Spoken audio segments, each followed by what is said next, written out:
Hello and welcome to the JW Thoughts channel. My name is Wally, and yes, it's time for part 3 of my story of leaving the Watchtower. Now, this one I thought it would be interesting because it's part 3 to do a 3-part video. So we are going to do 3 funny stories about some of the effects of being indoctrinated into the Watchtower and how that affected me after I left. I'm going to be telling 3 sad stories, so hopefully that goes well. And then I'm also going to be giving you 3 suggestions about what I think could benefit you when you are plotting and or making your exit from the Watchtower. With all of those things said, let's get into it.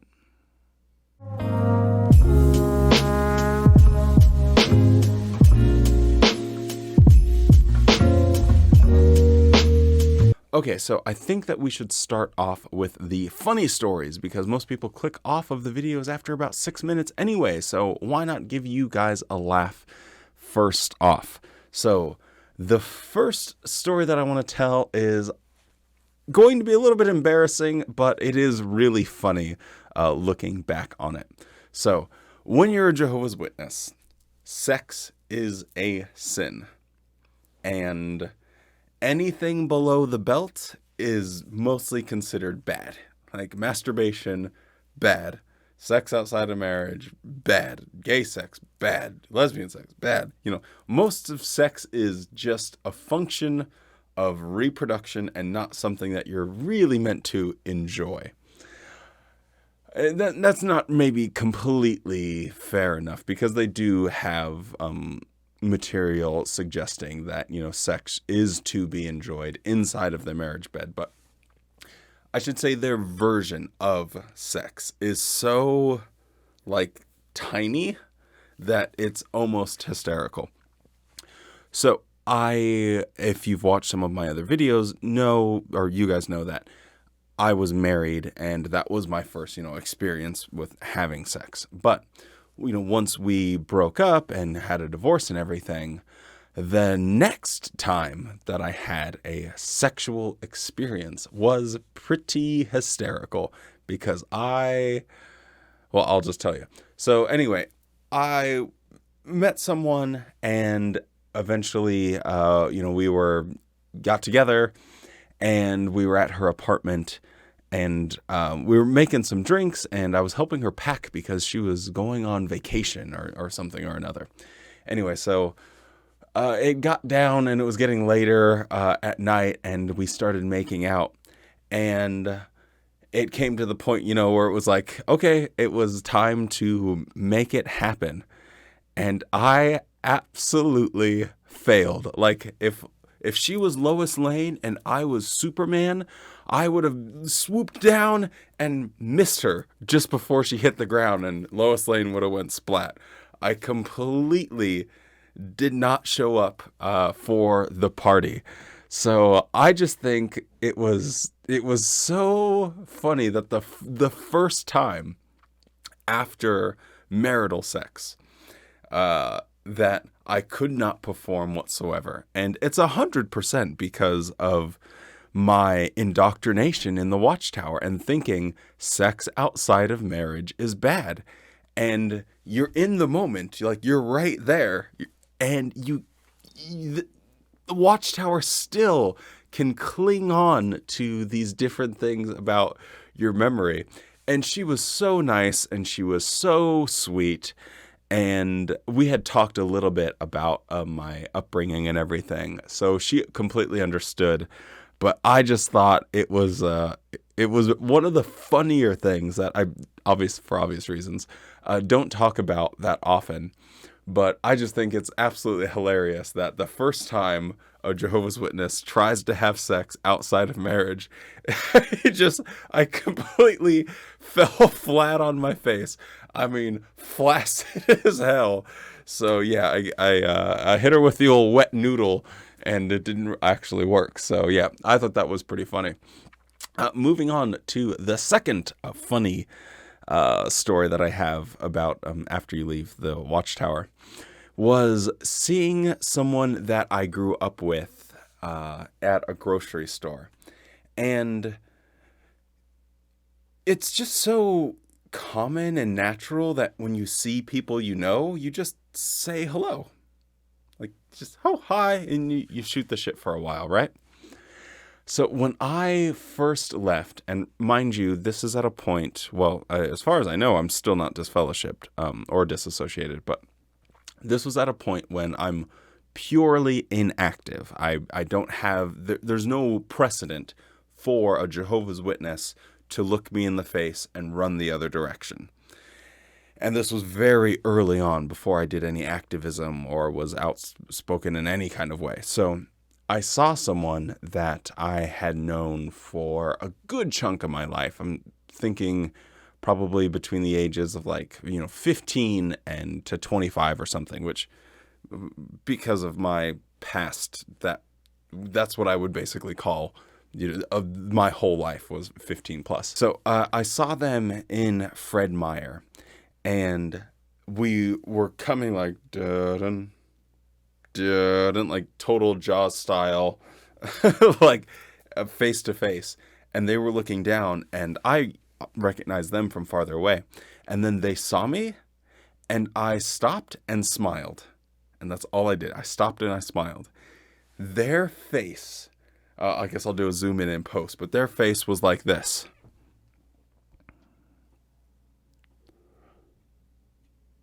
And then they turned around and walked the opposite direction that they intended to go initially. So they saw me and thought to themselves, I don't even want to walk by this individual. I don't want to see them. I don't want to be within their, sphere, because maybe some of their little apostate sin Satan crap will rub off on me. So inside of a grocery store, they turned around and walked the complete opposite direction. And it was so hilarious. I was busting out laughing in public in a store, and I did not care because I thought it was so funny. Okay, the third story that I want to tell about that's kind of funny was not knowing when someone was flirting with me. So when you are a member of the Jehovah's Witnesses, flirting is considered bad. And you shouldn't flirt unless you have an intention to marry somebody, which is so bizarre. But because of this, when people would flirt with me, I should say people, when women would flirt with me, well, I guess people, that works too, but anyway, it doesn't matter. I had no idea when someone was interested or not interested. And it was really funny because it could go either way. I could think that someone was flirting with me when they clearly were not. And then I would have just some terrible, terrible attempts at trying to, flirt back, which when you've recently woken up from being a Jehovah's Witness, I almost can guarantee that your game is really, really bad. But anyway, so I had some times when it was just horrible on my end. And then other times when people would be frustrated that, a girl's trying to send out all the signals and everything, and I'm just completely oblivious to anything that's going on, to the point of frustration. For some people, maybe it was cute for a while, but at the end of the day, if you keep trying to put yourself out there, people are going to get frustrated if they don't get any sort of response from that. So I just thought, the whole aspect of not knowing how to flirt and not knowing when someone's flirting is absolutely hilarious once you leave the Jehovah's Witnesses. Now to break up the humor a little bit and get into 3 sad stories. So these are things that happened as a result of my leaving the Witnesses that are just pretty heartbreaking to me. So hopefully I can be strong and keep it all together. I tend to cry pretty easily. Well, I guess it depends on what it is. But yeah, anyway, let's let it ride and see what happens. So the first thing that I can think of, and it's something I talked about in one of my annual meeting reaction videos, but in case you haven't seen it, I'll tell the story again, was to do with my grandma. And my grandmother was sick for, I think, about 6 to 8 months, and I didn't know about it. Again, I'm not disfellowshipped. I'm not disassociated.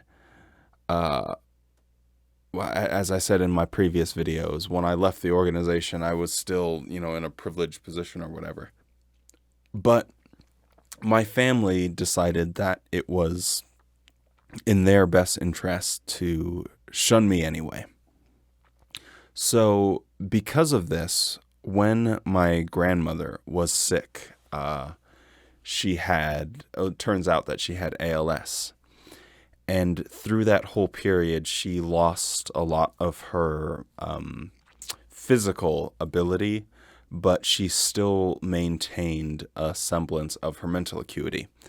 And in that period of the 6 to 8 months, it was brought to my attention later on that she was unable to talk, but could still write a little bit.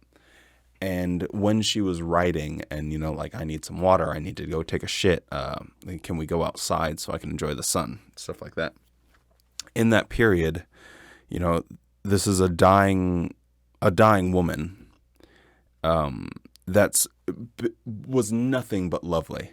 She was an absolute, gem of a person, just very compassionate, very loving to her family and everyone around her, and hated anyone, sorry, I shouldn't say that. And she wanted to be liked by everyone. She hated the idea that someone didn't like her. And in these last few months of her life, she was even writing letters or, little pieces of paper, scraps of paper, to my mom and my dad, saying that, she wanted to see me and that she wanted to be able to, have at least some sort of contact. She wanted me to know, how much she loved me and what she meant to me. And, here it comes. And because of my parents' indoctrination and them basically saying that even a dying woman's last request on this earth, their misunderstanding even of their Watchtower indoctrination made them say, we're not going to tell Wally. So she died, and I didn't even know about it until days later when they finally called me and told me.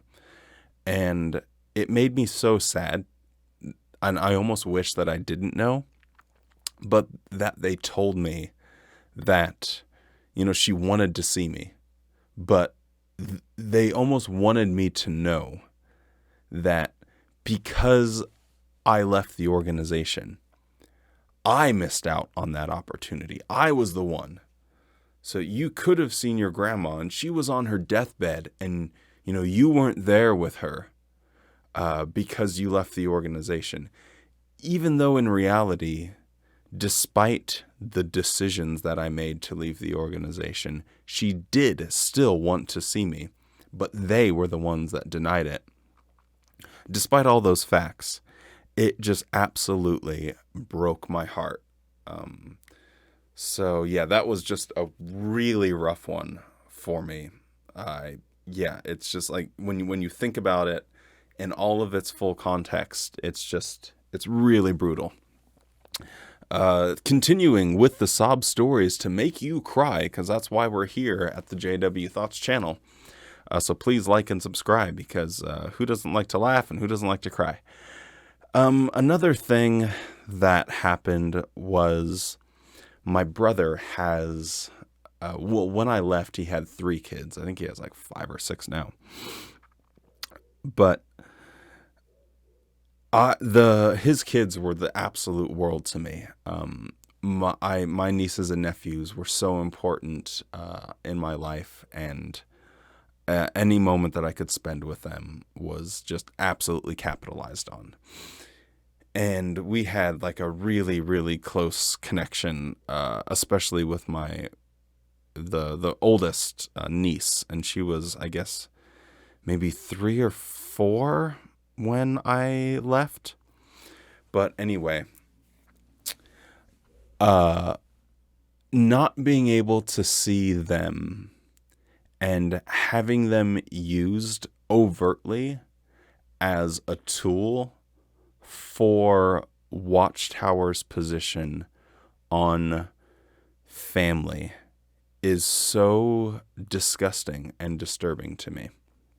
And what I mean by that is the way that I left the organization basically made it possible, not only from a logistic standpoint, but even from a personal experience standpoint, because I had people that I knew that left the organization and still had contact with people that left but weren't disfellowshipped or disassociated. And I, left the organization thinking, okay, well, I can at least have some contact with my family. But my brother and my grandparents, or my parents, decided that they wanted to use their children and grandchildren as a tool for Watchtower's agenda. And they denied me any access, any, talking to them. And at my grandmother's funeral, because they did tell me about that, my dad didn't say a word to me. He just walked away and left. My grandpa, he didn't say a word to me. He just walked away and left.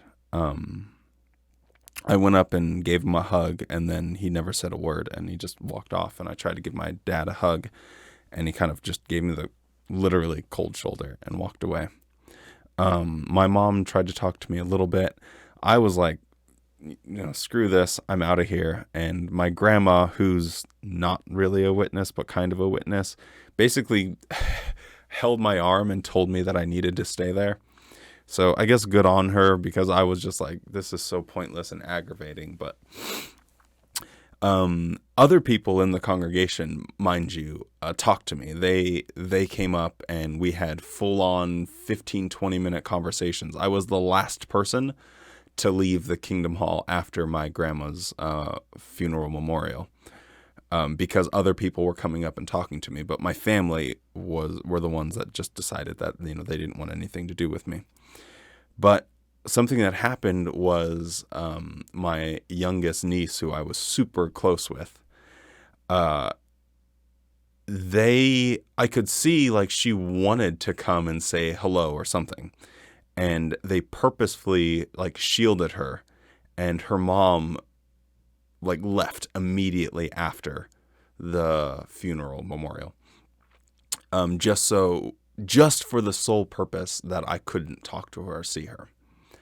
And then my nephew, who's a little bit younger, like all the kids are like, as quick as you can have kids, they're like a year and a half apart. But he came up and was talking a little bit to me, and he kind of remembered who I was. He knew my name. Anyway, so I talked to him and my brother, but when I was talking to him, or my brother, basically the message was, look how much your nieces and nephews are growing up without their uncle. Look at this evil thing that you've done. And now, because of this evil thing you've done, they don't get to have, their uncle. And it just absolutely broke my freaking heart because of all of the feelings that I had for those little guys. But anyway, that was a super messed up thing. Sorry, I had to take a few notes here. So for the third sad story, I know we're not trying to make it a total bummer fest, is just dealing with the loneliness and the mental health issues that come along with being a member of the Jehovah's Witness organization. Once you leave and you look at this big, fascinating world that's in front of you, and then you look at yourself and realize, holy crap, like I don't have that support system that I've come to rely on. I don't have those, the family that I cared about so much, and you've just been abandoned. And for me, I guess it was a little bit easier because of my upbringing and everything. I had already felt fairly abandoned. But just dealing with the loneliness that comes from leaving the organization and having to figure everything out, just thrown into this wacky world that you don't fully understand, is so depressing. And it's not to say that you can't actually, make it work. Hey, I'm here. But the difficulty is something that only someone that's been a Jehovah's Witness can understand. Or in a similar situation as well, but particularly with the witnesses, because the degree to which the Jehovah's Witnesses try and control you is so total that it really engulfs you in this big ball of doubt. And once you break free of that doubt, it's like you're a baby kitten that, they can't even open their eyes because the sun is too bright for them at this moment. So that's one of the rougher things. But anyway, we made it through the depressing stories, and now we can get to 3 suggestions that I have for people based off of my experience that are leaving. So the first one is something that you've heard before, but with a twist, and that's research. Of course, if you've watched other people's stories, you've heard them talk about, how important it is to research. And yes, that is important. But there's another aspect of that, and that's researching the questions that you didn't wrestle with that most people did. And this is more applicable, I suppose, like the younger you are.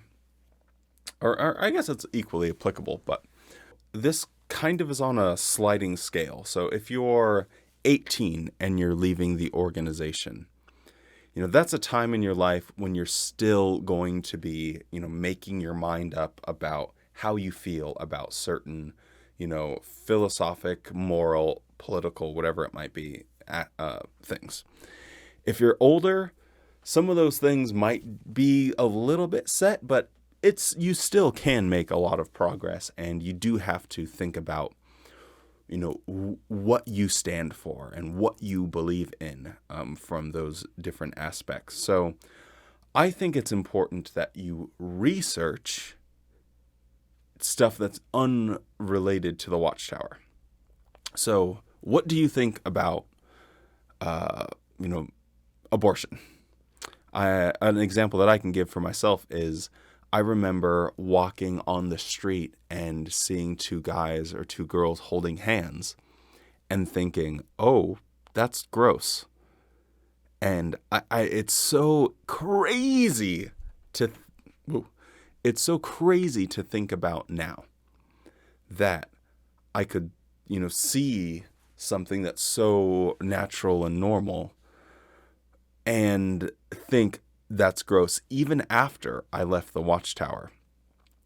And this wasn't just like a month after. This stuck with me for quite a while. And it's because I spent so much time researching everything about the Watchtower doctrine, and I neglected to research about this big, beautiful planet that we live on. So I think it's very important that you balance the research you're doing with Watchtower with researching how you feel about certain ethical, moral, philosophical, and political ideas, so that way you can be a more grounded person. Okay, so the next suggestion that I have has to do with making friends. And again, if you look at other people's channel, they're going to be like, hey, yeah, go out, make a lot of friends, try and put yourself out there, and, connect with people that aren't, that were never witnesses.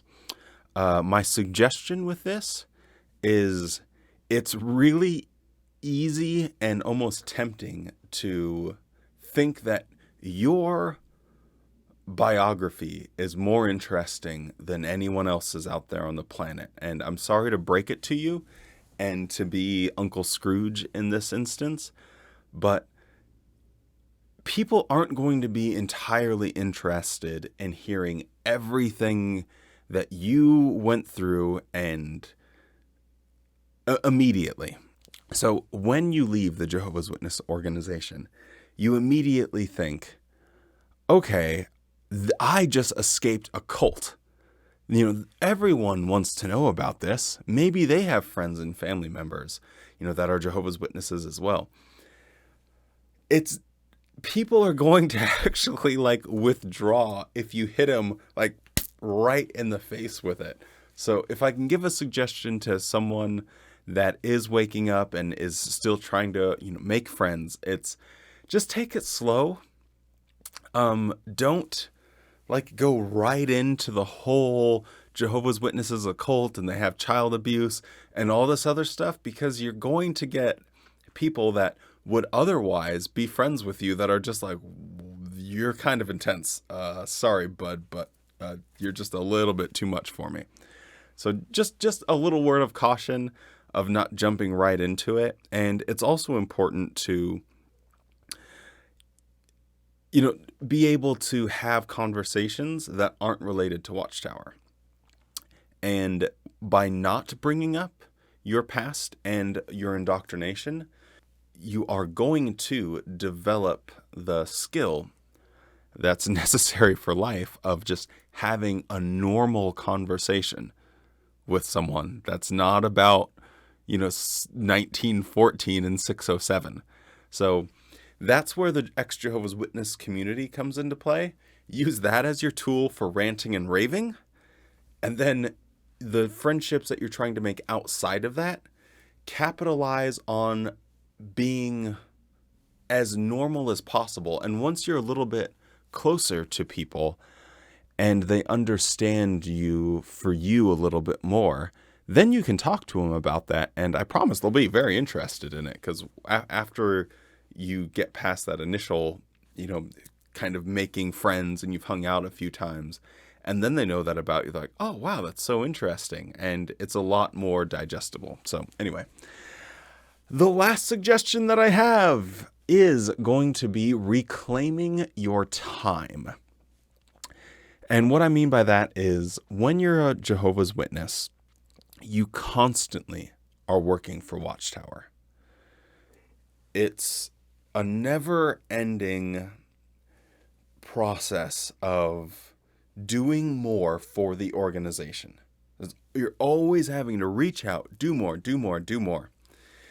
And when you stop, and take it from me, because I was still, like I said, a regular pioneer, whatever, for the organization when I left. And when I got back all of those hours and all of that time,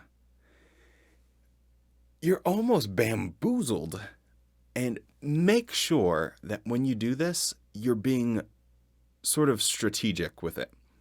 So I think about it like this. Take the time that you were spending working for Watchtower and then put that back into your own life. So there's all of these things and all of these sacrifices that we made.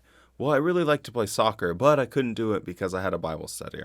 Oh, I really liked, sewing or cooking, or I wanted to start a YouTube channel. I like to write. I like to garden. Whatever it might be that you are limiting yourself in as a member of the Jehovah's Witnesses, capitalize that and reclaim your time. Because you deserve it. So for all of the time that you spent working for Watchtower, put that back into yourself and in your own life. And I promise you, the sooner that you do that, and the sooner that you fill that time with unrelated Watchtower activities, the quicker you're going to grow as the person that you are and that you deserve to be.